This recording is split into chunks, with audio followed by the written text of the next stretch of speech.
Hey everyone, what's going on? It's Jason here. Today we're doing a big recap this past week on AMC and how hedge funds lost over $2 billion this week on AMC alone. Crazy to think about.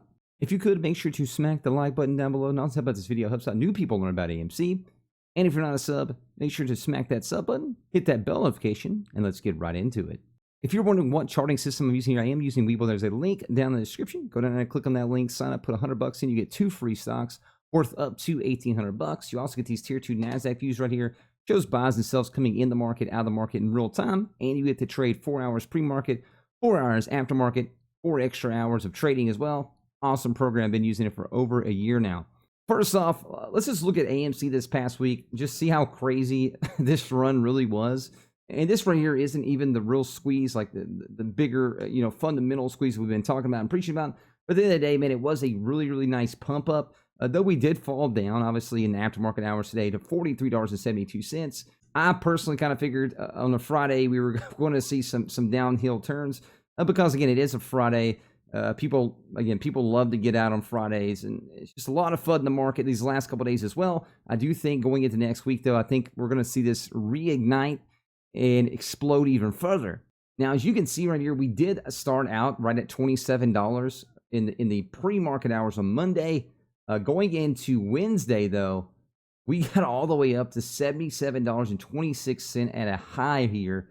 And again, we did end today at $43.72. Off this low, though, of 41. So we did come up a couple bucks right here in aftermarket hours. I think we're going to see this momentum continue. You had this downturn here, up, downturn again. I think going into Monday and Tuesday next week, I think we're going to have another upturn. We do have CPI data coming up on the 10th of June, though. If you guys know what the CPI data is, that is the Consumer Price Index. That pretty much lets people know things on how prices are doing, right? So your Consumer Price Index, it also shows inflation, how inflation's working right now, yada, yada, yada. That could have a big effect on the market overall as well. I don't know if it's going to have, even if we do have a squeeze, it's not going to affect AMC's squeeze, though, at all. But I do want to bring that up because Thursday will be a catalyst day for some volatility in the market. Even probably Wednesday as well, will be a lot of volatility in the market leading up into that. It's usually a few days before and sometimes, a few days after, depending on how the numbers look, right? So if the numbers are about the same as last month's numbers, you probably won't see too much craziness. But if they're a lot worse than they were last month, obviously the market volatility is going to be insane. So I do want to bring that up. That way people, know what's going on and nobody's freaking out about why the volatility is going nuts on, say, like a Wednesday or a Thursday when those numbers come out on the 10th. Well, the first thing I want to bring up to you guys really, really quick, we had a lot of confusion going on in the market today about how shares were returned. If you guys don't know, these numbers right here are a little bit behind, right? So about 2 days behind. Ortex says it right here. AMC shares continue to be returned today with net 28.4 million shares returned so far. Most of these are likely to have been bought 2 days ago because of the T+2 settlement.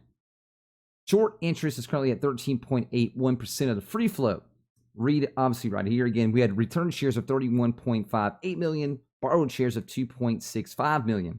Now, this is true, obviously, on Wednesday. We did see that pump up. I'm sure some smaller shorts did cover. And we did talk about this, obviously, in the channel. This guy here explains it very, very perfectly. Some of these shares were not bought back into, right? So they are not covered. They borrowed shares to be sold short, but instead they just returned them without selling. It's a difference. Anyways, we hold, we win. I do, again, agree with this settlement here. I do think we did have some shares that were probably bought back in, but I do think some of those shares were returned back to the borrowee, and that's just the way it goes sometimes. But again, we do have a large mass of shares that are still need to be returned, about 130 plus million. That's not counting synthetics or other short naked shares are out there.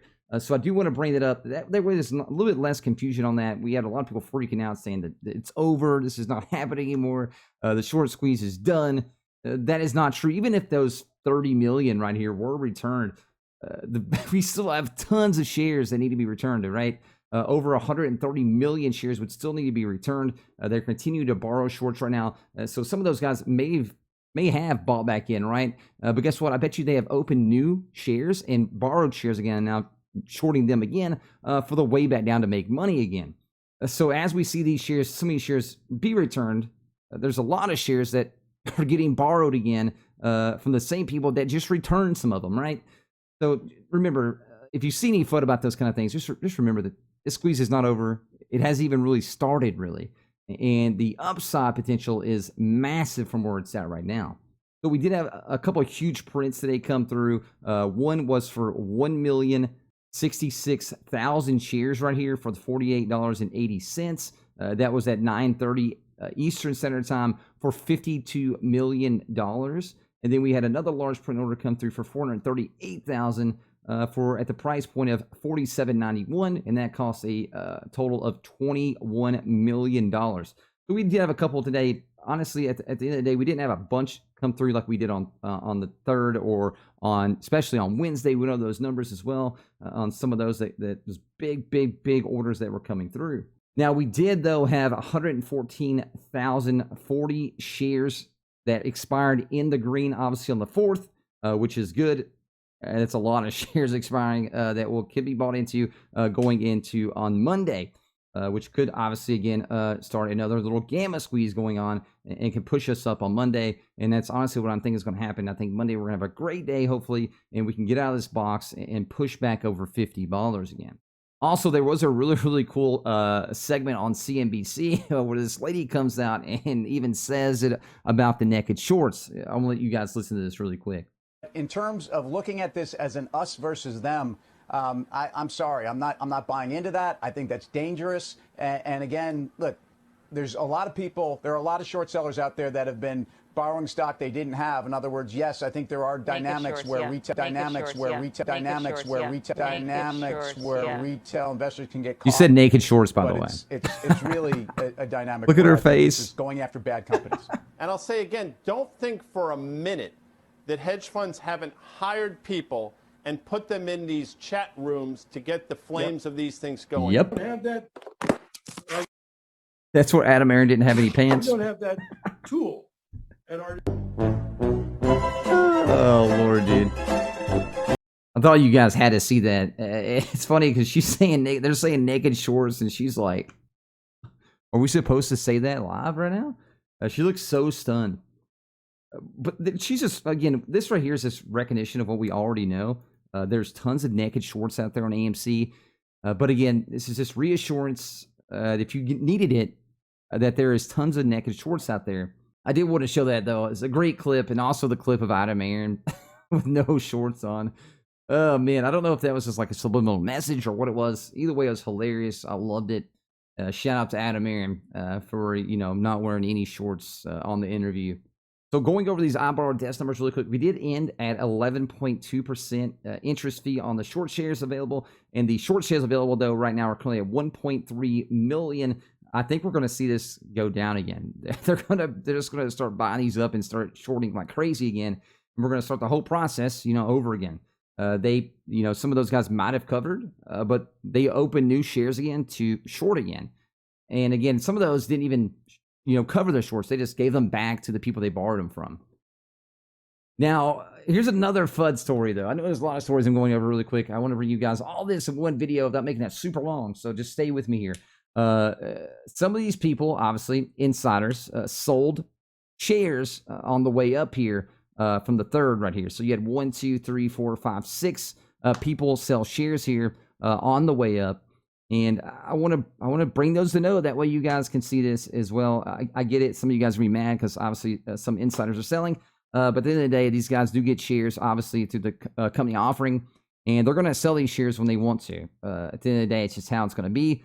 So you had Anthony J right here sell 10,330 shares for $604,000. You had Ellis Danielle E sell 13,766 shares for $49.52 for a total of $681,659. You had McDonald John D right here sell for 30,000 shares for $56.59 for a total of $1,697,700. Nice little paydays for these guys right here for sure. You also had Gary Locke right here sell 34,293 shares for $49.82 for a total of $1,708,000. You had Carl C right here also sell 40,346 shares at $62.67 for a total of $2.5 million. I mean, she made out the biggest right here, man. Got out fast. Really good. But and then you also had Elizabeth F. Frank right here. She sold 21,000 shares for $43 for a total of $934,000. Is this right here hurting the movement? Not really. These shares get ate up a lot. Remember, we had volume numbers at 500 million pretty minimum throughout the whole week. Obviously, today was a little bit lower, though, at 337 million. So, again, that right there made up, like, how many shares? What is that? Like, maybe 200,000 shares. I'm not sitting here trying to add them up real quick, but 150 to 200,000 shares altogether. So that's very, very small. No, it didn't hurt it. Again, these guys right here do get shares through the offerings, and they're going to sell those shares, right? They've sold them before. It's not the end of the world. But I tell you who's really mad that they didn't hold out. And it's these people right here, right? This was back when Wanda sold for $14. Like, man, we could have sold for $50 plus. Though I'm glad they didn't do that, obviously, because that really would have hurt. I'm glad they sold back in the day, and then we've kind of bought those up and been holding those, pretty much for months now. So I'm glad they did that back then instead of now. But I know they're probably like, dang, dude, you lost out on a lot of money. Hey, joke's on you, bro. You didn't believe. Here is another FUD article right here. For AMC's aiming to sell 25 million more shares in 2022. Shares dip pre-market. This right here is some Seeking Alpha. Again, man, if they do sell 25 million more shares in 2022, who cares, man? It's 2021. That's when the squeeze is going to happen anyway. So, if they want to build more capital, then I'm down with that. Whatever. I don't care about the 25 million shares. This is not what dropped AMC. But again, these news articles like this obviously are clickbaiting things that come in, and people, one, not reading or not seeing the actual year date. People are like, I guarantee you somebody out there probably wrote a Reddit post like, they're selling 25 million more shares in 2021. Oh my God. It's like, you didn't read it, bro. You played yourself. Right here is an article from CNBC as well. AMC meme stock could spark more heat in the week ahead as investors await inflation news. Inflation data, we talked about at the first of the video, actually. Inflation data is a highlight of the week ahead as investors focus on economic news in the void between earnings season and the next Fed meeting. The meme frenzy grabbed headlines this week, but some strategists fear it is the sign of a bubble building in the stock market. We had the same thing happen back in January and February as well. So the same kind of article about that, what they said about the bubble. Energy was the top performer among major sectors in this past week as oil prices bubbled up. And that's obviously due to people going out and traveling more as of last year. And the first year, there wasn't a lot of traveling. You've got the summer months coming up. Right now, you're in the summer months, really. We're in June, so you got a lot more people traveling, right? Look at us. We've been traveling. Hence the reason why we're here. Hence the reason why I'm filming so late, and hence why this video will be up tomorrow, so you guys will be watching this tomorrow. Put it in the comment section. How do you guys think this next week's going to go with inflation numbers? What do you expect for AMC going forward? I really want to know that, so make sure you guys comment down below. That way I know. Like we talked about the first story, I want to go over this really quick as well before we end this video. Short sellers betting against AMC were mauled this week as shares soared 83% in volatile trading. Traders betting against the Leawood, Kansas-based movie theater chain suffered a weekly mark-to-market loss of $2.07 billion, or 54%, as of midday Friday in what is the worst week of 2021 for these investors. Man, yeah, guess what? They just continue doubling down. Man, I don't know. I don't know, but hey, the squeeze hasn't even started. I can only imagine the money they're going to lose once this does squeeze up.